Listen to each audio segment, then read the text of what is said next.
Voter লিষ্টৰ নতুন এটা আপডেট লৈ আহিছোঁ। সেইটো আপডেট হ'ল ভোটাৰ লিষ্টৰ পৰা কিন্তু বহুতো মানুহৰ নাম কৰ্তন কৰা হ'ব। ইতিমধ্যে কিন্তু কৰ্তন কৰা আৰম্ভ হৈ গৈছে। যদি আপোনালোকে অসমৰ বাসিন্দা হয় তেনেহ'লে আপোনালোকে আজি নতুন ভোটাৰ লিষ্টটো চেক কৰক যে আপোনালোকৰ নামটো কৰ্তন কৰা হৈছে নেকি বা আপোনালোকৰ নামটো লিষ্টত আছে নাই। কেনেকৈ আপোনালোকে নতুন ভোটাৰ লিষ্টটো আপোনালোকে আপোনাৰ মোবাইলৰ পৰা ডাউনলোড কৰি চেক কৰিব। মই আজি এইটো ভিডিঅ'ত আপোনালোকক সম্পূৰ্ণ প্ৰচেছ দেখুৱাই দি আছোঁ।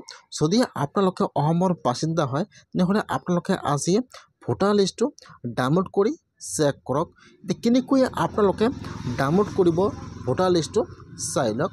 এতিয়া আপোনালোকে ফাৰ্ষ্ট আপোনাৰ মোবাইলৰ যিকোনো এটা ব্ৰাউজাৰ অপেন কৰি ল'ব।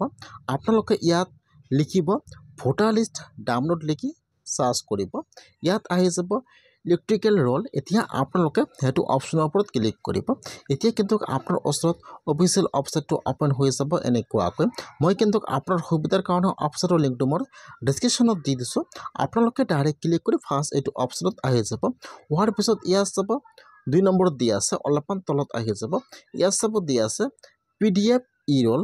এতিয়া আপোনালোকে সেইটো অপশ্যনৰ ওপৰত ক্লিক কৰিব। ইয়াত চাব ফাৰ্ষ্ট দিয়া আছে চাৰ্জ ভোটাৰ চাৰ্জ, 2 নম্বৰত চাব দিয়া আছে PDF ই-ৰোল। এতিয়া আপোনালোকে PDF ৰ ওপৰত ক্লিক কৰিব। এতিয়া আপোনাৰ ওচৰত এইটো পেজ অপেন হৈ যাব। এতিয়া ইয়াত ষ্টেট নাম আসামৰ ওপৰত ক্লিক কৰিব। এতিয়া এইটো পেজ অপেন হৈ যাব। ইয়াত চাব 3 নম্বৰত দিয়া আছে PDF ইলেক্ট্ৰিকেল ৰোল। এতিয়া আপোনালোকে ইয়াৰ পৰা সেইটো অপশ্যনৰ ওপৰত ক্লিক কৰিব PDF ইলেক্ট্ৰিকেল ৰোল। যেতিয়া আপোনালোকে সেইটো অপশ্যনৰ ওপৰত ক্লিক কৰিব এতিয়া ইয়াত আৰু এটা পেজ আহি যাব এনেকুৱাকৈ। ইয়াত চাব দিয়া আছে PDF electrical roll for the year 24-25। এতিয়া আপোনালোকে সেইটো অপশ্যনৰ ওপৰত ক্লিক কৰিব। এতিয়া আপোনাৰ ওচৰত আৰু এটা নিউ পেজ অপেন হৈ যাব এনেকুৱাকৈ। ইয়াত অলৰেডি ষ্টেট নাম আসাম দিয়া আছে। তাৰপিছত ইয়াত চাব দিয়া আছে ডিষ্ট্ৰিক্টৰ নাম। এতিয়া আপোনালোকে ষ্টেটত ক্লিক কৰিব। তাৰপিছত ইয়াত আপোনাৰ ডিষ্ট্ৰিক্টৰ নামটো আহি যাব। এতিয়া আপোনালোকে ইয়াত আপোনাৰ ডিষ্ট্ৰিক্টৰ নামটো ছিলেক্ট কৰি লৈ ল'ব। তাৰপিছত ইয়াত আহি যাব আপোনালোকৰ এছেম্বলিৰ নাম। ছিলেক্টত ক্লিক কৰিব। ইয়াত আপোনাৰ এছেম্বলিৰ নাম আহি যাব। এতিয়া আপোনালোকে ইয়াত চাই ল'ব যে ইয়াত আপোনাৰ এছেম্বলিৰ নাম কোনটো হয়। ইয়াত যিটো আপোনাৰ এছেম্বলিৰ নাম হয় আপোনালোকে ইয়াত আপোনাৰ এছেম্বলিৰ নামটো ছিলেক্ট কৰি লৈ ল'ব। লেংগুৱেজ এছামিছ আহি যাব। এতিয়া আপোনালোকে ৰোল টাইপৰ ওপৰত ক্লিক কৰিব।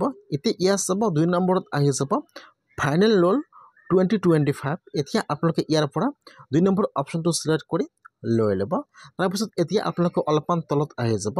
এতিয়া আপোনালোকৰ যিটো চেণ্টাৰত ভোট হয় যিটো চেণ্টাৰৰ নাম আছে আপোনালোকে চাৰ্চ কৰিব।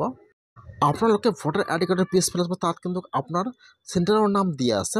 এতিয়া আপোনালোকে ইয়াত যিটো আপোনাৰ চেণ্টাৰত ভোট হয় স্কুল বা কলেজৰ নাম আছে আপোনালোকে ইয়াত চাৰ্চ কৰিব। আপোনাৰ চেণ্টাৰৰ নামটো চাৰ্চ কৰিব। ইয়াত আহি যাব এনেকুৱাকৈ। এতিয়া আপোনালোকে চাই ল'ব যে ইয়াত এইটো হয় নে নহয়।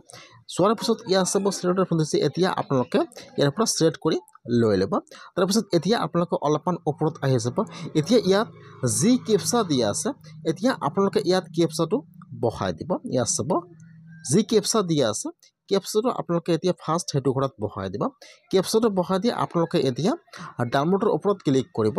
যেতিয়া আপোনালোকে ডাউনলোডৰ ওপৰত ক্লিক কৰিব অলপমান ৱেইট কৰিব।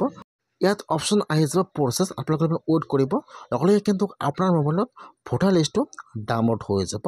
এতিয়া আপোনালোকে অপেন কৰি ভোটাৰ লিষ্টটো চেক কৰক যে আপোনালোকৰ লিষ্টত নামটো আহিছে নে অহা নাই বা আপোনালোকৰ নামটো কৰ্তন কৰা হৈছে নেকি। আপোনালোকে এনেকুৱাকৈ নতুন ভোটাৰ লিষ্টটো ডাউনলোড কৰক আৰু চেক কৰক। যদি আপোনালোকে অসমৰ বাসিন্দা হয় তেনেহ'লে আপোনালোকে আজিয়ে ভোটাৰ লিষ্টটো ডাউনলোড কৰি চেক কৰক যে আপোনালোকৰ নামটো কৰ্তন কৰা হৈছে নেকি বা আপোনাৰ নামটো লিষ্টত আছে নাই। আপোনালোকে এনেকুৱাকৈ নতুন ভোটাৰ লিষ্টটো ডাউনলোড কৰক আৰু চেক কৰক। আপোনালোকে আপোনাৰ নিজৰ মোবাইলৰ পৰা আজিয়ে চেক কৰিব